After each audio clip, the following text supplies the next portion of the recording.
ఇంకా ఎటు చూసినా ట్రాఫిక్ జామే కనబడుతుంది మనకి. సంక్రాంతికి పల్లెబాట పట్టిన పట్టణం వాసులు, మెట్రో రైళ్లు ఫుల్, బస్టాండ్లు కిటకిట. హైదరాబాద్ జిల్లాల వైపు పెద్ద సంఖ్యలో జనం పయనం. జాతీయ రహదారులపై వాహనాల బారులు, టోల్ గేట్ల వద్ద గంటల తరబడి క్యూలు. ప్రత్యామ్నాయ మార్గాల్లో పంపిస్తున్న పోలీసులు. నిన్న ప్రత్యామ్నాయ రూట్స్ కూడా చెప్పాం మనం, ఏ రూట్లో వెళ్తే తొందరగా వెళ్తారని. పోటెత్తిన గోదావరిలో వాహనాల ప్రవాహం. విజయవాడ హైవేపై భారీగా ట్రాఫిక్ జామ్. శనివారం సాయంత్రానికే 70,000 వాహనాలు వెళ్ళినట్టు అంచనా. 70,000 వాహనాలంట. అంటే 70,000 వాహనాలు ఆన్ అండ్ యావరేజ్ మనం ప్రతి వాహనం 4 వేసుకున్నా ఒక్క శనివారం వరకు ఎంతమంది? దాదాపుగా 2,80,000, దాదాపుగా అంటే అటు ఇటుగా 3 లక్షల మంది వెళ్ళారు శనివారం సాయంత్రానికే. 3 లక్షల మంది వెళ్ళారంటే ఇంక ఎంతమంది? మొత్తం మీద 10 లక్షల మంది దాకా వెళ్ళేట్టున్నారు అటు ఇటుగా. రైళ్లు, బస్సులు, కార్లు పట్టనంతగా, రహదారులు సరిపోనంతగా సంక్రాంతి ప్రయాణం కిక్కిరిసిపోయింది. పుట్టిన పల్లెతో అనుబంధాన్ని పదిలం చేసుకుంటూ కుటుంబ సభ్యులతో కలిసి పండుగ జరుపుకునేందుకు ప్రయాణ కష్టాలను పంటి బిగువన భరిస్తూ పిల్లలు పెద్దలతో కలిసి లక్షల కుటుంబాలు సొంతూళ్లు పయనమయ్యాయి. రెండో శనివారం, ఆదివారం, ఆ తర్వాత పండుగ, ఇలా వరుస సెలవులు రావడంతో నగరవాసులు శనివారం భారీగా స్వగ్రామాలకు తరలి వెళ్లారు. దీంతో రోజంతా హైదరాబాద్ విజయవాడ జాతీయ రహదారి, ఉప్పల్ వరంగల్ జాతీయ రహదారి ఎటు చూసినా వాహనాలే కనిపించాయి. విజయవాడ జాతీయ రహదారిపై LB Nagar, Hayat Nagar, Peddamberpet, outer ring road, Abdullahpur Met, Inamguda, Sri Andol Maisamma దేవాలయం, కొత్తగూడెం తదితర ప్రాంతాల్లో భారీ ట్రాఫిక్ జామ్ అయింది. ఈ రద్దీకి తోడు జాతీయ రహదారి విస్తరణ పనులతో వాహనాలు నెమ్మదిగా కలిగాయి. నగరం నుంచి శనివారం సాయంత్రం దాదాపు 70,000కు పైగా వాహనాలు వెళ్ళినట్టు పోలీసులు అంచనా వేస్తున్నారు. ఇక్కడ చూడండి, చౌటుప్పల్లో శనివారం రాత్రి 9 గంటల సమయంలో హైదరాబాద్ విజయవాడ జాతీయ రహదారిపై బారులు తీరిన వాహనాలు. సికింద్రాబాద్ రైల్వే స్టేషన్లో విశాఖ ఎక్స్ప్రెస్ ఎక్కే క్రమంలో రద్దీలో నలిగి వెలువెల్లాడుతున్న బాలుడు. చూడండి పాపం, ఎంత దారుణం ఇది.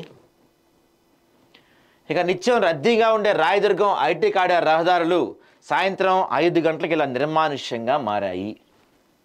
ఎవరన్నా గనక సిటీ చూడాలనుకునే వాళ్ళు ఇప్పుడు హైదరాబాద్ రావచ్చు. ఖాళీగా, ట్రాఫిక్ ఉండదు. ఏదో ఊపిరి పీల్చుకో మహిష్మతి అన్నట్టు హైదరాబాద్ నగరం ఈ 3 రోజులు ఊపిరి పీల్చుకుంటుంది. ఒక హైదరాబాదే కాదు, బెంగళూరులో కూడా ఇంతే ఉందంట పరిస్థితి. మొత్తం అయిపోయిందంట బెంగళూరులో కూడా. సో హైదరాబాద్లో మాత్రం మనం ఇప్పుడు ఎక్కడి నుంచి ఎక్కడికైనా కొన్ని నిమిషాల వ్యవధిలో చేరుకోవచ్చు. మెట్రోలు గిట్రోలు అవసరంలా మనకి, అసలు ట్రాఫిక్కే ఉండదు. సికింద్రాబాద్, కాచిగూడ, నాంపల్లితో పాటు కొత్తగా ఏర్పడిన చెల్లపల్లి రైల్వే స్టేషన్లో రద్దీ అనూహ్యంగా పెరిగింది.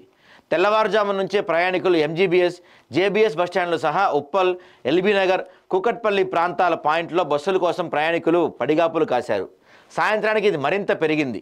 బస్సులన్నీ నిండి రావటం, కనీసం నిలబడి వెళ్లేందుకు అవకాశం లేకపోవడంతో సహాయానికి గురయ్యారు. ఇదే అదునుగా ప్రైవేట్ ట్యాక్సీలు భారీగా వసూలు చేశాయి. దీంతో వేలు ఖర్చు చేయాల్సి వచ్చినట్లు పలువురు వాపోయారు. నిజంగా వేలు తీసుకున్నారు. నేను కూడా మనం చెప్పుకున్నాం కదా, మామూలు దోపిడీ కాదులే ఈ టైంలో. ఇక విజయ జాతీయ రహదారిపై చౌటుప్పల్ మండలం పంతంగి టోల్ ప్లాజా వద్ద సాధారణ రోజుల్లో ఇరువైపులా కలిసి 35 నుంచి 36,000 వాహనాలు రాకపోకలు సాగిస్తాయి. శుక్రవారం 59,000 వాహనాలు వెళ్ళాయి.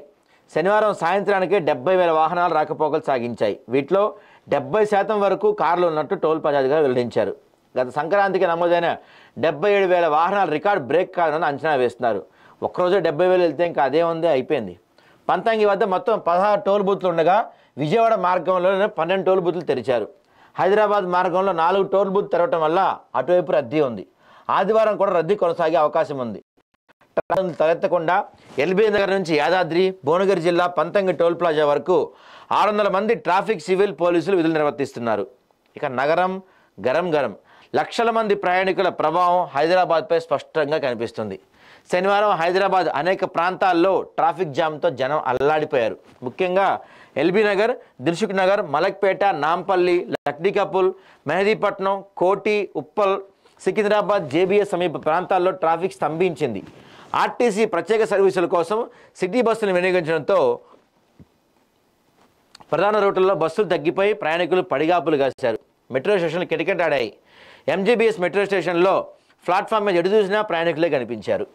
అంత భారీగా మొత్తం ఎటు చూసినా ఈ బస్సులు, రైళ్లు, మెట్రోలు ఏదేమైతే అన్నీ ఫుల్ అయిపోయిన పరిస్థితి ఉంది. ఈసారి జాగ్రత్తగా వెళ్ళండి. అందరి పదాలు జరుగుతాయి, జాగ్రత్తగా వెళ్ళండి. మళ్ళీ మళ్ళీ చెప్తున్నాం, క్షేమంగా వెళ్ళి లాభంగా రండి. వచ్చేప్పుడు స్వీట్స్ తీసుకొచ్చి మాకు కూడా ఇవ్వండి.